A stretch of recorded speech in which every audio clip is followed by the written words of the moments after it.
Hey guys, we're back once again. So last video we spent time talking about loot theory and philosophy and what I want for our game. And today we're going to show it in practice. Spent the last couple of days pulling this together and I'm very happy with the spots in. So we're going to take a quick look on the inventory system, the loot system, and where it's at currently. And we'll show off what's been happening. So right now these are some placeholder assets of basically when an enemy is killed, they can drop their tiered rarity of loot for a chance if you're lucky, and when you pick it up it adds it into a little sidebar on this popping up. So far again all the same weapon. Well, there's only 2 weapons in the game, so that kind of makes sense. Currently out of full inventory, so I'm going to go into the inventory here. I'm going to delete some of these lower tier rarities. So a gun can roll different rarities, so you use the same model, but its rarity is going to be based off of the highest tiered trait, which we'll talk about and show off in a second. So now if I've freed up some space, when I walk over, pick up some new stuff. And there we go, we got Mythic. It pops up in the bottom left there when a player finds a Mythic. And then you'll see we have a couple of different floating objects here, which I'll talk about in just a moment. So, as I said, the highest dropped rarity on a trait, going up to Mythic, which is orange, is going to determine what the rarity of the actual weapon is. But your weapons are going to drop with 3 different traits. All the traits you're seeing here are of all their effects have been coded in and actually can activate. So for example, this cracked scope says I can't aim down sights, has less accuracy, but its critical hits do have a chance to return some ammo, which is really nice. But let's just say you've gone this weapon and you look at this, you're like, man, I really don't like not being able to aim down sights. Well, we have these consumable objects here, which are essentially like exiled orbs and such from Path of Exile, which can alter your traits. So for example, this one here is a rare trait. So if I go over here, we have a signal coupler, which is rerolls one rare trait into another random rare trait. Can't be used on Apex gear, which Apex gear is going to be our version of exotics from Destiny or uniques from Path of Exile, essentially.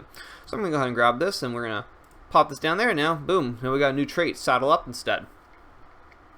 Let's see, maybe I don't like either of these traits, and I want to spend a much rarer currency called analog interface, which would reroll all non-mythics. So I go ahead and pop this in here.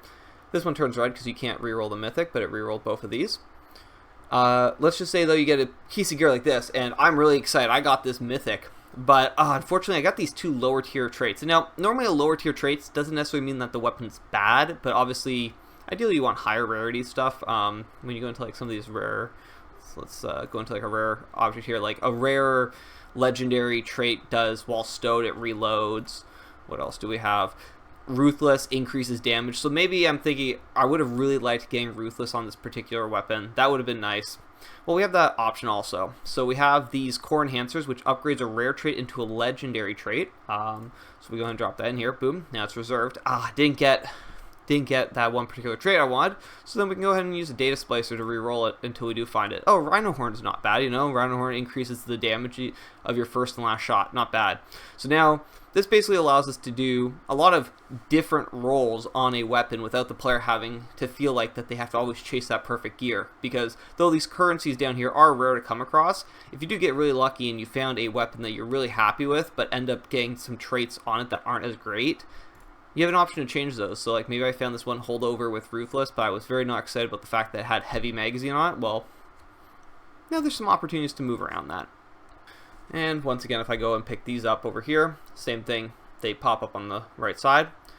And then on the left side, you can see that one perk alert. That is essentially one of the traits active. So we've added in like little buff bars on the left side here to kind of show off when you have something active. So I'll grab a weapon here that can kind of show that in action. So you can see this particular weapon I have in here right now has the open mic and has the alert buff, so that's appearing. And you also see that the lost and found buff is starting to go up, and what that particular perk is on the mythic here, which is while the weapon's stowed, it stores energy, and then the next shot consumes 10 energy and gains 25% accuracy and does more damage. So while it's stowed, this lost and found buff is going up, and then when I swap it over, you can see we still have that buff there. And then let's see what else we have. We also have landing a crit increases reload speed by 1%, stacking up to 25 times. So we have consistency and we have lost and found. So in theory now, if I'm hitting this guy, you'll see on the left that lost and found should go down by a stack, but we're going to do more damage. And then we also get a stack of consistency with a timer there. And this is going to keep increasing. I've used up all my 5 shots on Lost and Found, so that's gone, but that one keeps going, stacking all the way up to 25, and then we get a nice big reload speed buff, and then this is just a little target dummy that we have set up here. So yeah, the game's coming along in a really good spot. I'm really happy with where the loot system's at, to the point where we're basically done with the loot system. Obviously we need more traits and we need more guns, because right now you can't have just two weapons, but we're working on that. The models will come, but the important part here is the structures here.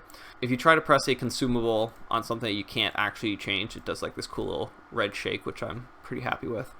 So next step is we're going to add in our first Apex gear, which is a unique, and by what I mean by unique is what you've probably noticed is that this holdover can possibly roll the same traits currently as ready to go, and that's simply just because right now all weapons share the same trait pool, but eventually there will be some shared traits, some traits in between.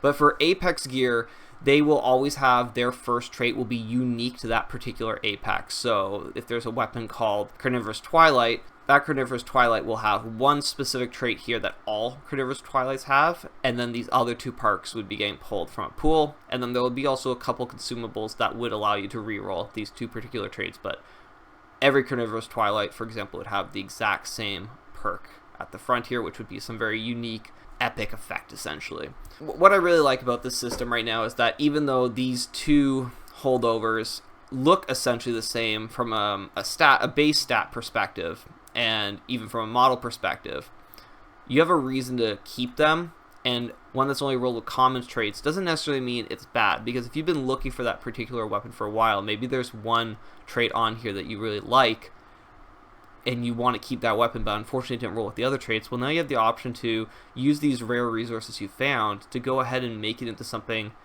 that you want to actually use. So you can use portable hotfix to turn this consistency into a rare, and then you could eventually even use it to turn it to a legendary, and then boom, you now have turned a common piece of gear you found into something that you really want to use from the beginning, just because you like the feel of the gun. It basically makes all loot at some point have a reason to be used, as long as the stats are decent, and that as long as we put a decent trait pool on it.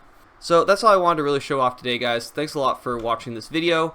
Coming up soon, we'll be doing Apex gear, as I said, and then after that we'll be doing an actual test level to really mess around with how the gameplay feels. As this test arena has been very useful, but we need to kind of see how the gameplay of an actual level feels. So make sure to subscribe if you haven't already to stay up to date with all details on Project Fireteam. I think we're getting very close to also picking an actual name for the game, which is awesome. And let me know what you think in the comments below. Is there anything you'd love to see, any type of video you'd like me to do a bit of a more deep dive on? And yeah, with that, I will see you guys next time. Thanks again.